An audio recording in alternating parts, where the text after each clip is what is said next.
सपा का डेलीगेशन संभल पहुंचा हुआ है। समाजवादी पार्टी के नेता हिंसा में मारे गए लोगों के परिजनों से मुलाकात कर रहे हैं। मुलाकात के दौरान की तस्वीरें आपको दिखा रहे हैं। पीड़ित परिवारों को 5-5 लाख रुपए के चेक दिए गए हैं। समाजवादी पार्टी की तरफ से आर्थिक सहायता मृतकों के परिजनों को। बता दें आपको कि संभल हिंसा में 4 लोगों की मौत हुई थी। विधानसभा में नेता प्रतिपक्ष माता प्रसाद की अगुवाई में पार्टी सांसदों में और विधायकों की तरफ से जो डेलीगेशन तैयार किया गया है वो संभल पहुंचा हुआ है, जिसमें विधायक हैं और सांसद हैं।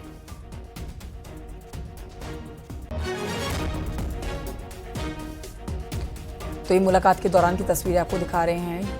4 लोगों की जान गई थी संभल हिंसा में, जिनके परिवारों से मुलाकात करने के लिए आज समाजवादी पार्टी के ये नेता, विधायक, सांसद, ये पूरा डेलीगेशन पहुंचा हुआ है। और आर्थिक सहायता समाजवादी पार्टी ने दी है 5-5 लाख रुपए की। ये लाइव तस्वीरें आपको दिखा रहे हैं। माता प्रसाद की अगुवाई में देखिए, यहाँ पर सांसद और विधायक दोनों मौजूद हैं, जिन्होंने अपनी तरफ से और पार्टी की तरफ से सांत्वना व्यक्त की है मृतकों के परिजनों के लिए और आर्थिक सहायता भी दी है। समाजवादी पार्टी ने इस मुद्दे को भुनाने की पूरी कोशिश की और देखिए, आज से पहले भी यहाँ पर ये डेलीगेशन लगातार पहुंचने की कोशिश करता रहा।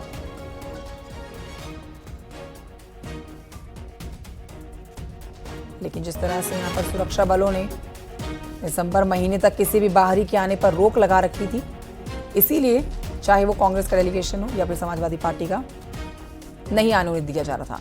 आखिरकार आज ये मौका मिला है समाजवादी पार्टी के इस प्रतिनिधिमंडल को, जो यहाँ पर पहुंचकर पीड़ितों के परिजनों से आज न सिर्फ मुलाकात कर रहे हैं, बल्कि अपनी तरफ से, पार्टी की तरफ से, समाजवादी पार्टी की तरफ से 5-5 लाख रुपए की आर्थिक सहायता भी मृतकों के परिजनों को दी गई है।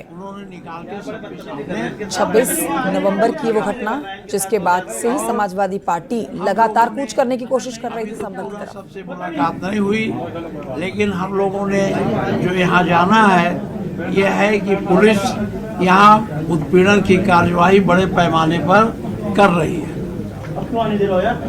जो अनुचित है। आप पूछो, कुछ पूछना चाहते हो? सर, पुलिस कह रही है कि ये तो आपस में गोलियां मार दी। देखिए, ये पुलिस। सुनील हमारे सहयोगी और जानकारी के साथ फोन लाइन पर मौजूद है। सुनील, काफी लंबे इंतजार के बाद आखिरकार समाजवादी पार्टी को ये मौका मिल ही गया। आज ये डेलीगेशन तो यहाँ पर पहुंचा हुआ है। क्या इस समय भी मुलाकात परिजनों से की जा रही है मृतकों के, और क्या कुछ समाजवादी पार्टी यहाँ पर मृतकों के परिजनों से बातचीत कर रही है? उसका प्रयोग करते हैं और बहाना। तो तस्वीरें आपको दिखा रहे हैं लगातार, और आप माता प्रसाद को भी सुन रहे थे, जो इस डेलीगेशन की अगुवाई कर रहे हैं, जिनकी तरफ से ये कहा जा रहा है मीडिया से बात करते हुए कि समाजवादी पार्टी ने आर्थिक मदद की है, आर्थिक सहायता दी है मृतकों के परिजनों के लिए। 24 सदन में अपना बयान दिया था तो कहा था जांच कमेटी की रिपोर्ट हम सदन के पटल पर रखेंगे। मैंने पूछा भी था कि कमीशन ऑफ इंक्वायरी एक्ट में अगर आप इसे बैठाए हैं तब तो आप जांच रिपोर्ट सदन में रखेंगे, तो इस पर वो मौन रह गए थे। लेकिन उन्होंने चूंकि असेंबली में कहा है कि सदन में वो रिपोर्ट आएगी, आप लोगों को पता चलेगा। अब चूंकि ये जांच चल रही है, इसलिए इसके बारे में हमको बहुत ज्यादा बोलने की जरूरत नहीं है। माता प्रसाद जी, सरकार ने न्यायिक आयोग का गठन किया है, क्या लगता है आपको जो जांच चल रही है 2 महीने का उसमें समय है? देखिए, अब न्यायिक आयोग जांच कर रहा है तो हम कैसे उस पर पहले से उंगली उठा दे, पहले जांच तो करें। आपने पक्ष रखा अपना? आपने पक्ष रखा आयोग के सामने? अभी तो हम आए हैं, यहाँ के लोग जो हमारे हैं, जब आयोग जांच करेगा, नोटिस देगा, तो उन लोगों को तो ये लोग जाएंगे, अपना पक्ष रखेंगे। सर, जिनको आपने चेक दिए, पीड़ित जो परिवार है, इन्होंने क्या बताया आपको? अपने पीड़ित परिवार ने संभल में हिंदुओं ने एएसपी को ज्ञापन देकर पूजा का हक मांगा है। ये बड़ी अपडेट आपको दे रहे हैं। इनका कहना है कि पहले जामा मस्जिद के सामने अभी जो पुलिस चौकी बन रही है, वहां पर पूजा होती थी। यहां पर आंवला का पेड़ भी था, और इसका यहां पर सीधे तौर पर आरोप ये बनकर सामने आता है कि दूसरे समुदाय के लोगों ने मंदिर को नष्ट कर दिया। इन लोगों ने एएसपी को ज्ञापन देकर पहले की तरह पूजा और होलिका दहन करने की इजाजत मांगी है। यही कि जो हमारी जो जगह है पूजा पाठ होली वगैरह सब यहीं पर होनी चाहिए। और ये हमारा विष्णु भगवान का मंदिर है, ये इधर ये जो खाली मैदान है। अब तो मैदान है, लेकिन इन लोगों ने हमारा कब्जा कर रखा ना। ये कब से पहले कब तक पूजा करते थे आप लोग? हमारे बुजुर्ग करते थे, हम देखते आ रहे थे। नहीं, कितने साल पहले तक यहाँ पर पूजा हुई थी लास्ट टाइम? 50वें साल पहले हुई थी। 50 साल के बाद से पूजा नहीं हो रही यहाँ पर? हाँ उसके बाद से नहीं हो रही, पहले मंदिर बना हुआ था। हाँ, उससे मंदिर पहले होती किसका था थी। ये? पेड़ तो यहीं पे था आमला का। यहाँ पे पृथ्वीराज चौहान की होली जलाई जाती थी, तो यहाँ पे हमारा देव स्थान था। यहाँ पृथ्वीराज चौहान की होली के बाद नवंबर में कार्तिक माह में आमला पूजन कराया जाता था। यहाँ आमला का पेड़ था और लगातार हम लोग पूछते आए हैं। हमारे बुजुर्ग बताते हैं कि हम लोग यहाँ पूजा करते थे। जब विधर्मियों द्वारा यहाँ 1978 में दंगा हुआ तो इस पेड़ को नष्ट कर दिया गया। हमने ज्ञापन दिया है कि हमारा पूजा का स्थान पुनः स्थापित कराया है, जिससे हम यहाँ पे धार्मिक अनुष्ठान कर सकें। एक और बड़ा अपडेट आपको देते हैं। संभल में जामा मस्जिद के सामने पुलिस चौकी बन रही है और चौकी को लेकर वहां पर सुरक्षा के कड़े इंतजाम किए गए हैं। मौके पर आरएएफ के जवान तैनात किए गए हैं। सत्यव्रत नाम से पुलिस चौकी तैयार की जा रही है, जहां पर देखिए इस पुलिस चौकी की जो नींव रखी गई है, यहाँ पर चाक चौबंद सुरक्षा व्यवस्था के भी जवानों की तैनाती की गई है। आरएएफ के जवान तैनात किए गए हैं, किसी तरह की कोई अप्रिय घटना ना घटे। और ठीक जामा मस्जिद के सामने ये चौकी बनाई जा रही है।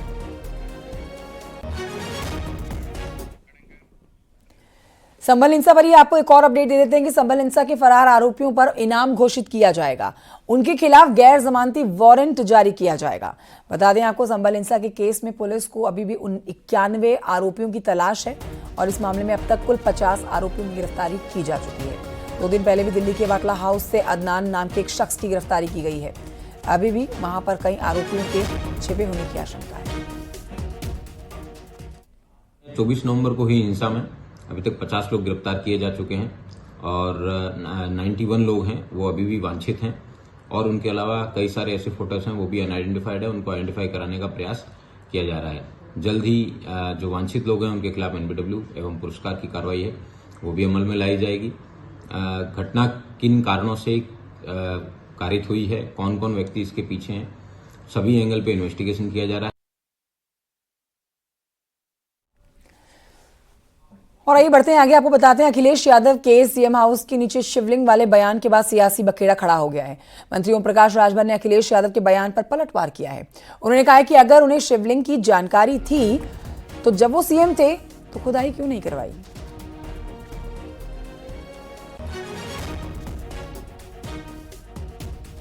वो एक वोट को अपने साधने के लिए बयान दे रहे हैं। उनको ये भय सता रहा है कि कहीं मुसलमान हमारे साथ से खिसक न जाए, इस नाते ये इस तरह के नरगल बयान उनके आ रहे हैं। अगर ये बात उनकी जानकारी में थी तो वो जब मुख्यमंत्री थे तो उन्होंने क्यों नहीं खुदाई कराई। सवाल तो ये है, तो 5 साल लगातार थे।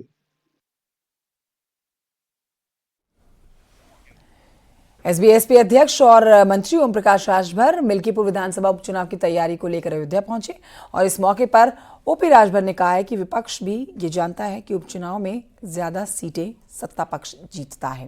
उन्होंने कहा कि हम लोग मिल्कीपुर उपचुनाव में जरूर जीतेंगे। उन्होंने कांग्रेस और अंबेडकर के अपमान का आरोप कांग्रेस के सर पर लगाया है कि बाई इलेक्शन ज्यादा सीटें सत्ता पक्ष जीतता है, जिसका उदाहरण अभी आपने देखा कि 9 सीटों का चुनाव था तो यही समाजवादी पार्टी के नेता भोपू लेके चिल्ला रहे थे 9 की 9 जीतेंगे और 27 का सेमीफाइनल बना रहे थे, तो सेमीफाइनल तो बन गया 27 का और 9 की 9 जीत गए। एहसास हो गया। और रही बात एक सीट का मिल्कीपुर का, तो आप लोगों के स्क्रीन पर जिस दिन काउंटिंग की डेट आएगी आप देखिएगा, एनडीए प्रत्याशी जो भी होगा वो चुनाव जीतेगा। जीवन भर कांग्रेस ने बाबा साहब डॉक्टर अंबेडकर जी का विरोध किया। बाबा साहब डॉक्टर अंबेडकर गरीब, कमजोर, वंचित, शोषित, पिछड़े, दलित, अल्पसंख्यक की लड़ाई लड़ते रहे। किससे लड़ते थे? कांग्रेस से। कांग्रेस ने नहीं माना। बाबा साहब को 2 बार चुनाव कांग्रेस ने हराया। बाबा साहब डॉक्टर अंबेडकर को केंद्रीय मंत्रिमंडल से रिजाइन देना पड़ा कांग्रेस की वजह से। और आज कांग्रेस बाबा साहब डॉक्टर अम्बेडकर के नाम पर सिर्फ वोट की राजनीति कर रही है। मुरादाबाद की कुंदरकी से बीजेपी के विधायक ठाकुर रामवीर सिंह ने अखिलेश यादव पर बड़ा हमला बोला। उन्होंने कहा कि अगर अखिलेश यादव को लगता है कि मुस्लिम मतदाता उनके साथ है तो मैं कुंदरकी विधानसभा सीट से इस्तीफा देने के लिए तैयार हूं। वो मेरे खिलाफ चुनाव लड़कर दिखाएं। इस पर कुंदरकी विधानसभा उपचुनाव में समाजवादी पार्टी के प्रत्याशी रहे हाजी रिजवान ने रामवीर सिंह को चुनौती दे डाली है। उन्होंने कहा है कि मेरे नेता को चैलेंज कर रहे हैं, जबकि वो मुझसे 2 बार हार चुके हैं। अगर वो इस्तीफा दे दें तो मैं उनसे मुलाकात करने को तैयार हूं और मुकाबला करने को भी तैयार हूं। शर्त यह है कि पुलिस प्रशासन की देखरेख में चुनाव नहीं होगा। कि मुस्लिम हमारे साथ है और मुस्लिम ने बेबसी से वोट दिया है, तो वो पहले तो जानकारी करें कि मुस्लिम उनके साथ है या नहीं है, और उसके बाद भी लगता है कि साथ है तो मैं इस्तीफा दे दूंगा। एक बार वो आके मैदान में लड़ें। और वो मुस्लिमों की चिंता क्यों कर रहे हैं? मुझे 95% जितनी वोटिंग हुई है उसका यादव भी 95% मिला है। उनकी एक विधायिका का गांव ससुराल मेरी विधानसभा में है, उस गांव के रिजल्ट उन्हें भेज दो आप। मैंने चैलेंज कर दिया, जो मुझसे 2 बार हारे हुए हैं। पहले तो यही उन्हें ये आनी चाहिए थी कि 2012 और 2017 में मुझसे हारे हैं। अभी तो माननीय राष्ट्रीय अध्यक्ष जी का प्यादा उनका कार्यकर्ता ही बहुत है उनके लिए। तो निष्पक्ष चुनाव करा लें और पुलिस को हटा दें और पैरामिलिट्री फोर्सेस के देख रेख में चुनाव करा लें। दूध का दूध पानी का पानी हो जाएगा। कौन जीतेगा कौन हारेगा वो खुद भी जानते हैं। अपने गिरबान में झांके वो कैसे जीते हैं, कैसे जनता का वोट उन्होंने डलवाया है। और ये बढ़ते हैं आगे, फर्रुखाबाद की खबर आपको बताते हैं, जहां पर फर्रुखाबाद से बीजेपी के सांसद मुकेश राजपूत ने अखिलेश यादव पर विवादित टिप्पणी की है। बीजेपी सांसद ने कहा है कि अखिलेश यादव भगवान कृष्ण की जाति के नहीं हो सकते। उन्होंने अखिलेश यादव की तुलना कंस और जरासन से की है।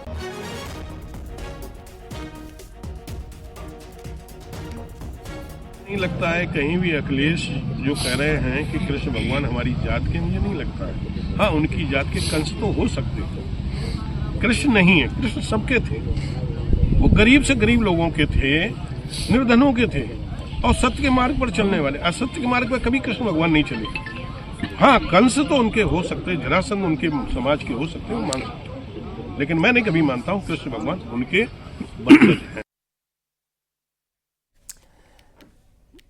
बीजेपी के सांसद मुकेश राजपूत को आप सुन रहे हैं। फर्रुखाबाद से सांसद है जिन्होंने अखिलेश यादव को लेकर बड़ी टिप्पणी कर डाली है। अखिलेश यादव पर ये टिप्पणियां बड़ी और विवादित भी कह सकते हैं, क्योंकि अभी इस पर समाजवादी पार्टी की तरफ से कोई रिएक्शन आया नहीं है। सुनना अब दिलचस्प हो जाता है कि पार्टी की तरफ से और अखिलेश यादव की तरफ से इस पर क्या जवाब दिया जाता है, क्योंकि बड़ा कद रखते हैं पार्टी के अंदर। मुकेश राजपूत सांसद है फर्रुखाबाद से बीजेपी के, और बड़ी बात उन्होंने अखिलेश यादव को लेकर कह दी है। उन्होंने अखिलेश यादव भगवान श्री कृष्ण की जाति के नहीं हो सकते हैं कहा है। अखिलेश यादव की तुलना वो कंस और जरासन से कर रहे हैं।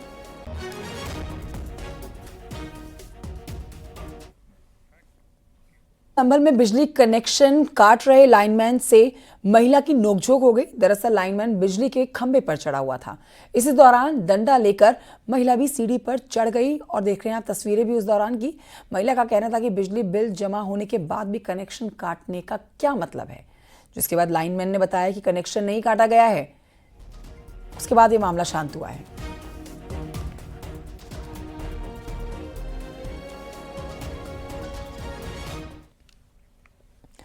सोशल मीडिया पर फेमस होने के लिए लोग तरह तरह की रील्स बनाते हैं। बरेली में ऐसे 2 वीडियो सामने आए हैं। एक वीडियो में एक लड़का साड़ी पहनकर डमरू के पास रील बनाता हुआ आपको दिखेगा। ये तस्वीरें आपको थाना इज्जत नगर के डमरू चौराहे की नजर आ रही हैं इस समय। तो वहीं दूसरी तरफ आपको बताएं, ये लड़की यहाँ पर रील बना रही है जिसमें वो बीच सड़क पर डांस कर रही है। देखिए, लोगों ने ट्वीट करके पुलिस से कार्रवाई की मांग की है, जहां पर लड़का साड़ी पहन के डमरू के साथ रील बना रहा है, और ये लड़की बीच रोड पर जो डांस कर रही है, इसकी वजह से रोड जाम हो गया। थाना कैंट इलाके का ये वीडियो बताया जा रहा है। लड़की के खिलाफ भी लोग कार्रवाई की मांग कर रहे हैं।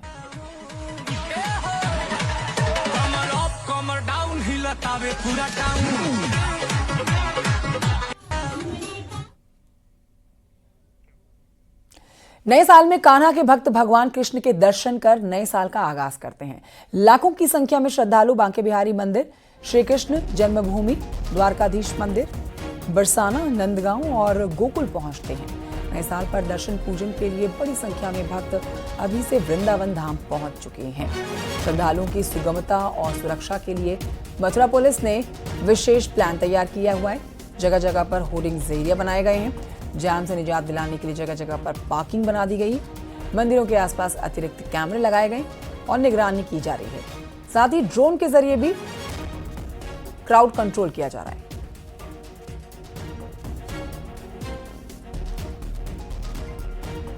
के माध्यम से अपील है कि अत्यंत जो वृद्ध हैं, बिल्कुल छोटे बच्चे हैं और बीमार हैं, वो भीड़ भाड़ को अवॉइड करें। सभी श्रद्धालुओं को सुरक्षित तरीके से और सुगम तरीके से दर्शन कराने के लिए पुलिस प्रशासन पूरी तरह से तत्पर है। जो व्यवस्थाएं बनाई जा रही हैं उसमें मैन पावर डिप्लॉयमेंट के अलावा जो तकनीक का भी भरपूर इस्तेमाल किया जा रहा है। बढ़ते हैं आगे लखीमपुर की खबर आपको बताते हैं, जहां पर दुधवा टाइगर रिजर्व में नए साल का जश्न मनाने के लिए भारी संख्या में पर्यटक आ रहे हैं। 15 जनवरी तक दुधवा टाइगर रिजर्व के सभी गेस्ट हाउस और हट्स की बुकिंग फुल हो चुकी है। इस बार बड़ी संख्या में विदेशी पर्यटक भी यहां पर नए साल के जश्न को मनाने के लिए पहुंचे हुए हैं। टाइगर रिजर्व का रुख कर रहे हैं। सैलानियों का कहना है कि काफी एडवेंचर फील हो रहा है। उनका कहना है कि शहर की भीड़भाड़ से दूर शांति के माहौल में मन को सुकून मिलता है।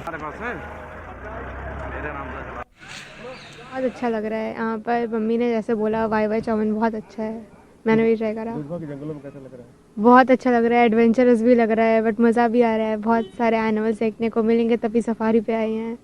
काफ़ी सुंदर है, काफ़ी। कहाँ से आए? हम लोग सर एटा से आए हैं। जी।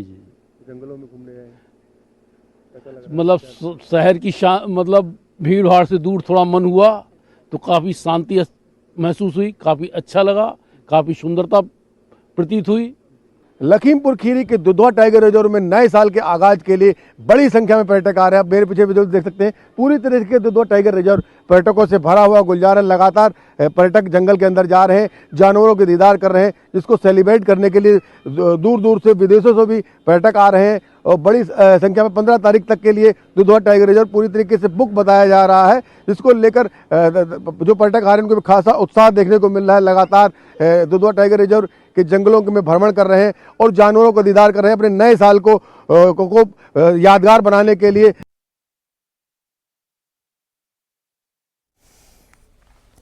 मथुरा के बरसाना में राधा रानी मंदिर में भीड़ के चलते हैदराबाद का एक श्रद्धालु बेहोश हो गया।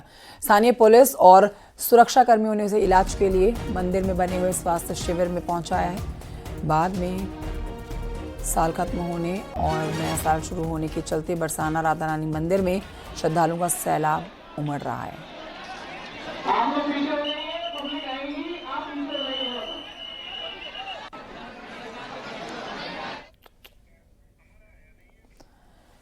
लेकिन नए साल के जश्न को देखते हुए नोएडा में पुलिस अलर्ट पर है। बाजारों, मॉल्स, क्लब और भीड़भाड़ वाली जगहों पर पुलिस की तैनाती बढ़ा दी गई है।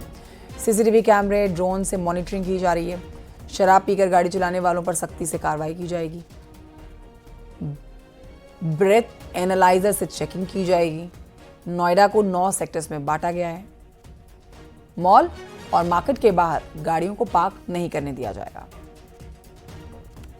की तैयारी और हुड़दंग की तैयारी करने वाले लोगों के लिए गौतम बुद्ध नगर पुलिस कमिश्नरेट ने एक प्लान तैयार किया है। उस तहत नोएडा को 9 सेक्टरों में बांटा गया है और भारी फोर्स का डिप्लॉयमेंट किया जाएगा। इस समय हम गार्डन गैलेरिया में हैं, जहां पर सबसे ज्यादा फुटफॉल रहता है। करीब 1 लाख से ज्यादा लोग पहुंचते हैं 31 दिसंबर को पार्टी मनाने, और यहाँ पर विशेष इंतजाम किए गए हैं। आपको बता दें, सीसीटीवी साथ ही ड्रोन से निगरानी की जाएगी और साथ ही हुड़दंगियों के लिए एक सख्त मैसेज है। अगर लॉ एंड ऑर्डर खराब करने की स्थिति की तो उन पर सख्त कार्रवाई की जाएगी, और इसको देखते हुए भारी फोर्स का डिप्लॉयमेंट किया गया है। साथ ही आपको बता दें, जो प्रमुख मॉल हैं, प्रमुख बाजार हैं, जिसमें से मेरे ठीक पीछे सेक्टर 18 है, यहाँ पर मॉल है, इसके अलावा प्रमुख बाजार है, और साथ ही जहाँ पर रेस्टोरेंट बार्स हैं वहाँ पर फोर्स का डिप्लॉयमेंट किया जाएगा। सादी वर्दी में भी पुलिसकर्मी तैनात किए जाएंगे। इसके अलावा कुछ पीएसी बल भी तैनात किया जाएगा और हजारों की संख्या में पुलिस फोर्स डिप्लॉयमेंट किया जाएगा। और मुख्य